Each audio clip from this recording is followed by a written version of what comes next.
Dead தேர்வில் தேர்ச்சி பெறுவது என்பது ஒரு முடியாத காரியம் என்று உங்களிடம் சொல்லப்பட்டிருக்கலாம். நீங்க இந்த மாதிரி நிறைய கதைகளை கேட்டிருப்பீங்க. ஒரு ரூமுக்குள்ள உங்களை நீங்களே பூட்டிக்கிட்டு ஒரு துறவி வாழ்க்கை போல வாழணும். ஒரு நாளைக்கு 12 மணி நேரம், ஏன் 14 மணி நேரம் கூட படிக்க வேணும் அப்படின்னு நிறைய கேட்டிருப்பீங்க. இது எல்லாமே வெறும் கட்டுக்கதை தான். அப்போ நான் என்ன ஒரு ரகசியத்தை பின்பற்றினேன், என்ன ரகசியத்தை நீங்களும் பின்பற்றினீங்க அப்படின்னாக்கா, உங்களால முதல் முயற்சியிலேயே டெட் தேர்வில் தேர்ச்சி பெற முடியும் அப்படின்றது தான் நம்ம இதில் பார்க்க போறோம். First, TET success cycle. சில ஆண்டுகளுக்கு முன்பு நீங்க இப்ப இருக்கும் அதே நிலையில தான் நானும் இருந்தேன். நான் ஒரு முழு நேர வேலையை தான் சமாளித்து கொண்டிருந்தேன். வீட்டில் உள்ள வேலைகளையும் கவனித்து ஒரு ஆசிரியராக வேண்டும் என்ற கனவு மில்லியன் மைல்கள் தொலைவில் இருப்பதாக நினைத்தேன். நான் பாடத்திட்டத்தை டவுன்லோடு செஞ்சு அந்த ஒரு தருணம் எனக்கு இன்னும் ஞாபகம் இருக்கு. என் இதயம் அப்படி நொறுங்கி போனது. அது ஒரு பரந்த விரிந்த தலைப்புகளின் கடல் போல இருந்தது. நான் அதை ஒரு ஓட்டையான படகுல எப்படியும் கடந்துடலாம் அப்படின்னு நினைச்சேன். நிச்சயமா எல்லாருக்குமே ஒரு கருத்து இருந்தது. பயிற்சி இல்லாம உன்னால இதை செய்ய முடியாது அப்படின்னு ஒருத்தர் சொன்னார். நீ உன் வேலையை விட வேண்டி இருக்கும் அப்படின்னு ஒருத்தர் சொன்னார். மற்றொருவர், நான் ஆன்லைன் மன்றங்களை பார்ப்பேன், மக்கள் நாள் முழுவதும் ஒவ்வொரு நாளும் படிப்பதை பெருமையடித்துக் கொள்வதை பார்ப்பேன் அப்படின்னு என்கிட்ட சொல்லியிருந்தார். அது மிகவும் பயமுறுத்துவதாக இருந்தது. உண்மையை சொல்லப்போனா அந்த அழுத்தம் என்னை மூச்சு திணற வைத்தது. எனக்கு தொடர்ந்து அது ஒரு பயம் தந்தது. நான் தோல்வி அடைந்து விடுவானோ, எனக்கு கிடைத்த இந்த ஒரு அருமையான வாய்ப்பை வீணடித்து விடுவானோ என்ற ஒரு பயம் எனக்கு இருந்தது. நான் வெளியே சென்று பிரபலமான மிகப்பெரிய புத்தகங்களை வாங்கினேன். அவை என் மேஜையில் இன்னும் தூசி படிச்சுதான் கிடக்கு. அவை மிகுந்த அதிகமாகவும் இருந்தது. நான் திருப்பிய ஒவ்வொரு பக்கமும் என்னை இன்னும் போதுமா, நீ தயாராகல அப்படின்னு என்னை உணர வைத்து, நான் பீதி அடைவது, பிறகு தள்ளி போடுவது, மீண்டும் பீதி அடைவது என்று சுழற்சியில் மாட்டிக்கிட்டேன். வேலைக்கு பிறகு பல மணி நேரம் நான் செலவழித்தேன். இரவு தாமதமாக விழித்திருந்தேன். ஆனால் நான் உண்மையிலேயே எங்கேயுமே என்னுடைய குரோத்தை பார்க்க, நான் தொலைந்து போனதாகவும் விரக்தி அடைந்ததாகவும் உணர்ந்தேன். மேலும் நான் கைவிடும் நிலைவுக்கு தள்ளப்பட்டேன். ஏதோ ஒன்று மாற வேண்டும் அப்படின்னு எனக்கு தெரியும். அது கடினமான உழைப்பதாக பற்றியது அல்ல, அது புத்திசாலித்தனமான வேலை செய்வதை பற்றி. அப்போதான் எனக்கு ஒரு விஷயம் ஒன்று ஸ்ட்ரைக் ஆச்சு. நான் எல்லா இரைச்சல்களையும் ஒதுக்கி வைத்துவிட்டு மன ரீதியாக சிந்திக்க தொடங்கிய போது எனக்கு ஒரு திருப்புமுனை ஏற்பட்டது. டெட் தேர்வு உங்களை ஏமாற்ற முயற்சிக்கவில்லை அப்படின்னு நான் உணர்ந்தேன். அது உங்களின் முக்கிய அடிப்படை புரிதலை சோதிக்க வடிவமைக்கப்பட்டுள்ளது. ரகசியம் ஏதோ ஒரு மாயாஜால புத்தகத்தில் மறைந்திருக்கல, அது ஒரு முறையை கண்டுபிடிப்பதில் இருந்தது. ஒரு ஒழுக்கமான கட்டமைக்கப்பட்ட முறை. அப்போதான் எனக்கு இந்த 3R முறை அப்படின்னு ஒரு அழைப்பை உருவாக்கினேன். அது அடிப்படை வாசிப்பு, அதாவது ஃபவுண்டேஷனல் ரீடிங், கடுமையான திருப்புதல், ரெகரஸ் ரிவிஷன், யதார்த்தமான பயிற்சி, ரியாலிஸ்டிக் ப்ராக்டிஸ். இது மட்டும் இருந்தால் போதும், உங்கள் எக்ஸாமில் நீங்கள் சக்ஸஸ் ஆகிடலாம். இது என்ன அதிகமாக சிந்திப்பதிலிருந்து ஒழுங்கமைக்கப்பட்ட நிலைக்கு, பதற்றத்திலிருந்து நம்பிக்கையான நிலைக்கு கொண்டு சென்ற ஒரு முழுமையான கட்டமைப்பு. நான் தேர்வில் தேர்ச்சி பெற்றதன் முழுமையான மையம் இதுதான். அதை நான் உங்களுக்கு உடைத்து கூறப்போகிறேன். முதல்ல அடிப்படை வாசிப்பு. இதுதான் எனது மிகப்பெரிய திருப்புமுனை. நான் எல்லாவற்றையும் படிக்க வேணும் அப்படின்ற முயற்சியை நிறுத்திவிட்டு சரியான விஷயங்களில் கவனம் செலுத்த தொடங்கினேன். நான் அந்த விலை உயர்ந்த சிக்கலான வழிகாட்டிகளை உண்மையிலேயே ஒதுக்கி வைத்துவிட்டு மூலத்திற்கு திரும்பினேன். அதாவது 1ஆம் வகுப்பு முதல் 8ஆம் வகுப்பு வரையிலான பாடப்புத்தகங்களை பற்றி பேசுகிறேன். இந்த புத்தகங்கள் தான் முழு டெட் பாடத்திட்டத்தின் அடித்தளம். மொழி எளிமையானது, கருத்துக்கள் தெளிவாக உள்ளன. மேலும் வினாத்தாள் தயாரிப்பாளர்கள் பெரும்பாலும் இதிலிருந்து தான் கருத்துக்களை எடுக்கிறாங்க. எந்த அத்தியாயங்களில் கவனம் செலுத்த வேண்டும் என்பதை அறிய உங்கள் பாடத்திட்டத்தை நீங்கள் முழுமையாக அறிந்திருக்க வேண்டும். ஆனால் உங்கள் முக்கிய பொருள் இந்த எளிய பாடப்புத்தகங்களாக இருக்க வேண்டும். இது என்ன முடங்கி இருந்த தகவல் பெருவெள்ளத்திலிருந்து என்னை காப்பாற்றியது. இரண்டாவது, கடுமையான திருப்புதல். இங்கு தான் பெரும்பாலானோர் தடுமாறுறாங்க.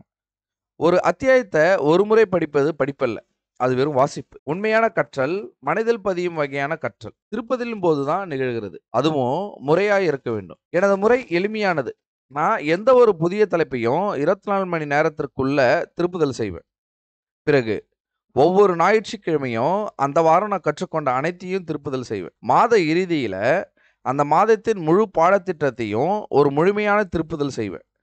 இந்த சுழற்சி தான் தகவல்களை உங்கள் குறுகிய கால நினைவிலிருந்து நீண்டகால நினைவுக்கு நகர்த்துகிறது. எனது அடிப்படை வாசிப்பை செய்யும் பொழுது நான் எனது சொந்த சுருக்கமான கையால் எழுதப்பட்ட குறிப்புகளை எடுத்தேன்.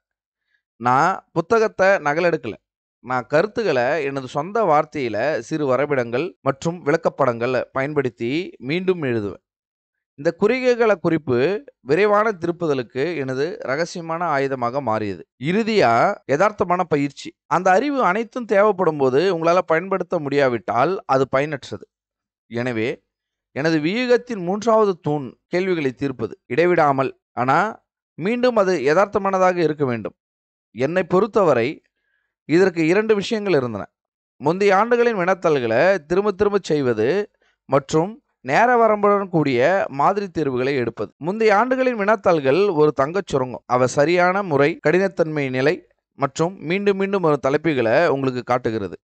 பிறகு மாதிரி தேர்வுகள் வந்தன. நான் ஒவ்வொரு வாரமும் குறைந்தது 2 முழு மாதிரி தேர்வுகளை கடுமையான தேர்வு பண்ற சூழலில் எடுத்தேன். ஃபோன் யூஸ் பண்ணல, கவனச்சிதறல்கள் எதுவும் இல்லை. இது எனக்கு என்ன தெரியும் என்பதை பற்றி மட்டுமல்ல, இது எனது மன உறுதியை கட்டியெழுப்புவது மற்றும் சில நிர்வாகத்தில் தேர்ச்சி பெறுவது பற்றியது. ஒவ்வொரு தேர்வுக்கு பிறகும் நான் எனது செயல்திறனை பகுப்பாய்வு செய்வதில் பல மணி நேரம் செலவிடுவேன். எனது பலவீனமான இடங்களை கண்டறிந்து அவற்றை தாக்குவதற்கு எனது படிப்பு திட்டத்தை மாற்றும். இந்த 3R கட்டமைப்பு, அடிப்படை வாசிப்பு, கடுமையான திருப்புதல் மற்றும் யதார்த்தமான பயிற்சி, அதுதான் எனது முழுமையான வியூகம். இது எளிமையானது, மீண்டும் மீண்டும் செய்யக்கூடியது, மேலும் இது ஒரு வலுவான அடித்தளத்தை உருவாக்குகிறது. எனது பாடவாரியான செயல் திட்டம். சரி, இப்போ நுணுக்கமான விஷயங்களுக்கு வருவோம்.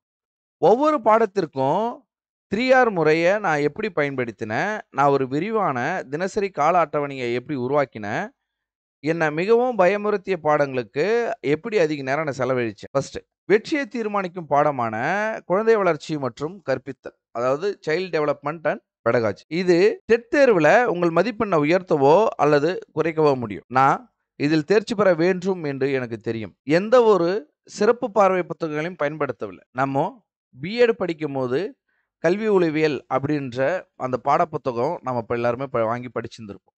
ஸோ அந்த பாடப்புத்தகம் இதுக்கு மிகப்பெரிய வகையில் உதவி பண்ணுச்சு. அவை பியாஜே, கோல்பர்க் போன்ற அனைத்து முக்கிய கோட்பாடுகளையும் நம்ப முடியாத, எளிதில் புரிந்து கொள்ளக்கூடிய விவரங்களோட இருந்தன. சைல்ட் டெவலப்மெண்ட் அண்ட் பெடகாஜிக்கு நீங்கள் உண்மைகளை மனப்பாடம் செய்ய முடியாது.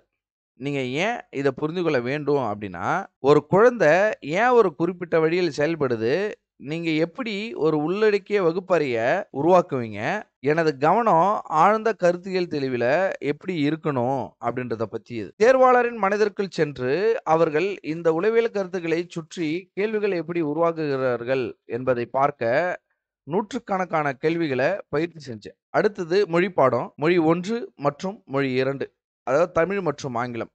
இது டெட் தேர்வு எழுதுகிற அனைவருக்கும் பொதுவான ஒன்று. அது irrespective of whether it is TET paper 1 or TET paper 2. வாசித்து புரிந்து கொள்ளுதல் மற்றும் கற்பித்தல். வாசித்து புரிந்து கொள்வதற்கு எனது ரகசியம், நான் ஒவ்வொரு நாளும் 30 நிமிடங்கள் ஏதாவது ஒன்று படிச்சுக்கிட்டே தான் இருப்பேன். எந்த விதமான சாக்கு போக்கும் நான் சொல்ல மாட்டேன். சில நேரங்களில் அது ஒரு செய்தித்தாள், சில நேரங்களில் ஒரு சிறுகதை. இந்த பழக்கம் எனது வாசிப்பு வேகத்தையும் சொல்லதிகாரத்தையும் பெருமளவில் மேம்படுத்தியது. கற்பித்தல் பகுதிக்கு குழந்தைகள் எப்படி மொழியை கற்றுக்கொள்கிறார்கள் என்பது முக்கிய கொள்கைகளை நான் கவனம் செலுத்தினேன். மீண்டும் அதே என்சிஆர்டி கற்பித்தல் கையேடுகள் தான் இந்த கொள்கைகளை அழகாக உள்ளடக்கியுள்ளன. இலக்கணத்திற்கு நான் ஒரு நிலையான உயர்நிலை பள்ளி இலக்கண புத்தகத்தை பயன்படுத்தி தொடர்ந்து பயிற்சி எடுப்பேன்.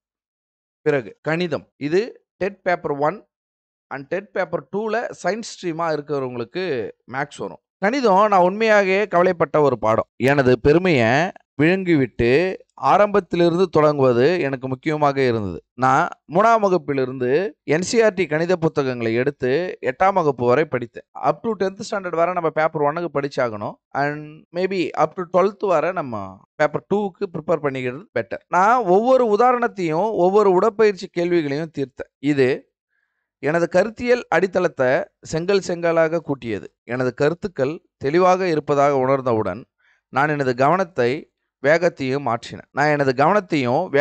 மாற்றினேன். நான் ஃபார்முலா மற்றும் குறுகிய தந்திரங்களுக்கான ஒரு தனி நோட்டு புத்தகத்தை வச்சிருந்தேன். அதை நான் ஒவ்வொரு நாளும் திருப்புதல் செய்வேன். கணிதத்தில் பயிற்சிக்கு மாற்று இல்லை. எனது வேகத்தையும் துல்லியத்தையும் அதிகரிக்க நான் தினமும் முந்தைய தாளில் இருந்து குறைந்தது 30லிருந்து 40 கேள்விகளை தீர்த்தேன். இறுதியாக தாள் 1க்கான சுற்றுச்சூழல் கல்வி. இந்த ரகசியம் தெரிஞ்சா அதிக மதிப்பெண் பெறுவதற்கு எளிதான பிரிவுகளிலிருந்தும் நம்ம படிக்க முடியும். ஒண்ணு அது என்ன அப்படின்னாக்கா, ஸ்கூல் பாடப்புத்தகத்துல இருக்கிற என்சிஇஆர்டி புக்ல இருந்து இவிஎஸ் பாடப்புத்தகங்கள்ல என்னென்னலாம் கேள்விகள் இருக்கு, என்னென்ன பாடப்பகுதிகள் இருக்கு அப்படின்றத நம்ம தெளிவா புரிஞ்சுக்கிறது. உண்மையா ஏறக்குறைய ஒவ்வொரு கேள்வியும் இந்த பாடப்புத்தகத்துல இருந்து தான் வருது. கேள்விகள் பெரும்பாலும் உரையில் உள்ள சிறிய செயல்பாடுகள், கதைகள் மற்றும் உண்மை பேட்டிகளை அடிப்படையாக கொண்டவை.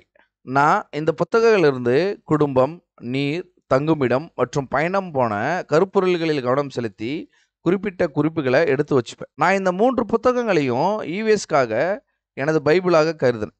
அது மிகப்பெரிய அளவில் பயனளித்தது. எனது 3R முறையை இப்படி பாடவாரியாக பயன்படுத்தியது பாடத்திட்டத்தின் எந்த பகுதியையும் புறக்கணிக்காம நான் எனது பலவீனங்களை முறையாக பலமாக மாற்றினேன் என்பதை உறுதியளிச்சிருந்தேன். உங்களுக்கு உண்மையிலே தேவைப்படுவது ஊக்கமூட்டும் பேச்சு. பாருங்க, நான் உங்களுடன் பகிர்ந்து கொண்ட அந்த அமைப்பு ஒரு மாயாஜால தந்திரம் அல்ல. இது ஒழுக்கமான, புத்திசாலித்தனமான ஒரு பயிற்சி தான். சிந்தனையற்ற கடின உழைப்பு ஒவ்வொரு முறையும் வெல்லும் என்பதற்கான சான்று. ஒரு கடினமான வேலையை செய்து கொண்டும் அன்றாட வாழ்க்கையை சமாளித்து கொண்டும் என்னால் அந்த அமைப்பை செயல்படுத்த முடிந்தது அப்படின்னா உங்களாலையும் முடியும் அப்படின்னு நான் 100% உறுதியாக நம்புகிறேன். இந்த பயணம் சில நேரங்களில் கடினமாக இருக்குமோ? ஆமாம். நீங்கள் சோர்வாக உணரும் நாட்கள் இருக்கும். நீங்கள் எங்கும் செல்லவில்லை என்று உணரும் நாட்கள் இருக்கும். அந்த நாட்கள் வரும்போது உங்களை ஏன் என்பதை நீங்கள் நினைவு கொள்ளுங்க. உங்களை ஏன் நீங்கள் இதெல்லாம் ஃபேஸ் பண்ணுறீங்க அப்படின்றத நினைவு கொள்ளுங்க. நீங்கள் ஏன் இதை முதல்ல ஆரம்பிச்சிங்க? உங்கள் கண்களை மூடி அந்த வகுப்பறையில் நீங்கள் இருப்பதையும் குழந்தைகளின் வாழ்க்கையில் உண்மையான மாற்றத்தை ஏற்படுவதையும் கற்பனை செஞ்சு பாருங்க. அந்த காட்சி உங்களின் எரிபொருளாக இருக்கும். தயவு செஞ்சு உங்களை நீங்களே கவனித்துக் கொள்ளுங்க. நீங்கள் ஒரு இயந்திரம் இல்லை. சோர்வடைந்த மனம் எதையும் கற்றுக்கொள்ளாது. நீங்கள் 7-8 மணி நேரம் தூங்குவதை உறுதிப்படுத்திக் கொள்ளுங்க. புத்துணர்ச்சியுடன் இருக்க உங்கள் படிப்பு அமர்வுகளின் போது சிறிய வழக்கமான இடைவெளிகளை எடுத்துக்கொள்ளுங்க. நன்றா சாப்பிடுங்க. ஒவ்வொரு நாளும் சிறிது உடல் உழைப்பு செய்ய முயற்சி செய்யுங்க. உங்கள் மன மற்றும் உடல் ஆரோக்கியம் உங்கள் தயாரிப்பிலிருந்து தனித்தனியாக இல்லை. அவை அதன் அடித்தளம். இது ஒரு குறுகிய கால தூர ஓட்டப்பந்தயம் இல்லை, இது ஒரு மாரத்தான். மேலும் நீங்க வலுவாக முடிக்க சிறந்த நிலையில இருக்கணும். இப்போ டெட் தேர்வுல நீங்க வெற்றி பெறுவதன் ரகசியம் அதிகமாக படிப்பதல்ல, அது சரியா படிப்பது. ஒரு தெளிவான வியூகம், சரியான வளங்களை பயன்படுத்துதல் மற்றும் படித்தல், திருப்புதல், பயிற்சி செய்தல் என்ற ஒழுக்கமான வழக்கத்தை கடைபிடிப்பது பற்றியது. இது வேலை செய்யக்கூடிய ஒரு அமைப்பு. இதை செய்வதற்கு தேவையான அனைத்தும் உங்களோட இருக்கு. உங்ககிட்ட திறமை இருக்கு, உங்ககிட்ட பலம் இருக்கு. இப்போ உங்ககிட்ட நிரூபிக்கப்பட்ட ஒரு கட்டமைப்பு இருக்கு. எனவே நான் உங்களிடம் கேட்கறது ஒன்னே ஒண்ணுதான். உங்க டெட் தயாரிப்புல நீங்க எதிர்கொள்ளும் மிகப்பெரிய சவால் என்ன?